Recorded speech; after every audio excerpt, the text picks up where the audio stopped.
Hey Bessa, I'm in El Salvador, my birthplace. At 8,100 square miles, it's one of the smallest countries in Latin America.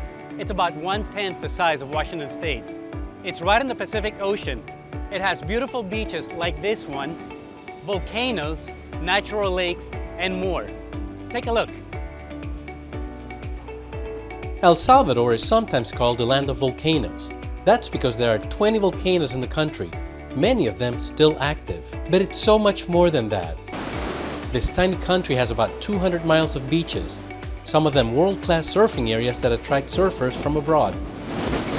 There's natural beauty and wildlife, like this toucan that seemed to enjoy being on camera. More than 6.3 million people live here, friendly, hospitable, hardworking, and entrepreneurial people. Hola! I still have family here, including my mother, a younger brother, and quite a few cousins, aunts, and uncles. Many Salvadorans who live in the US left this country in the 1980s because of a civil war that killed more than 75,000 people. Others continued to migrate north because of gang violence. But the history of El Salvador dates back hundreds, if not thousands of years. Before the Spanish colonization of Latin America, this area of El Salvador was populated by the Pipil people, part of the Maya civilization. This is San Andres, one of the many ruins around El Salvador. We're about 15 miles from San Salvador, the capital of the country. The Spanish arrived in 1492 and aimed to conquer and exploit the land of its natural resources. They ruled for 3 centuries, often violently. They brought disease, and it is believed they massacred many native people. The Pipil who lived in El Salvador were mostly farmers who spoke the Nahuatl language. In the 1970s, construction workers discovered a Pipil village just a couple of miles from the San Andres ruins. The village had been buried under several meters of volcanic ashes after a nearby volcano erupted around the year 650. Hoya de Seren, as it is now called, was designated a World Heritage Site because it was nearly intact and gave archaeologists insights into how the indigenous people lived at the time. They found houses that were still standing, clay ovens, pottery, and even food. They did not find any human remains.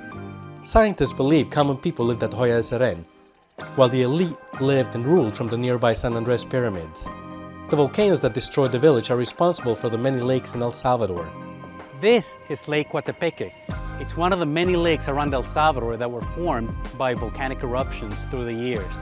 This one in particular was formed through 4 volcanic explosions that happened between 50 and 70,000 years ago.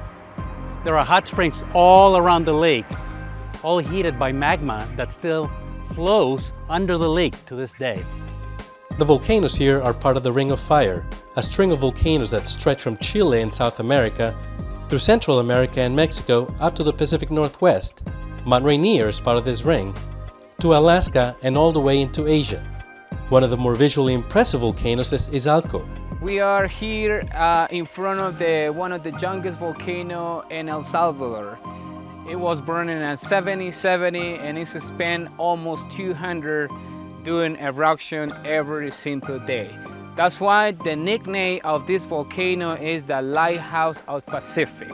It is right next to the oldest and biggest volcano in the land, the Santa Ana.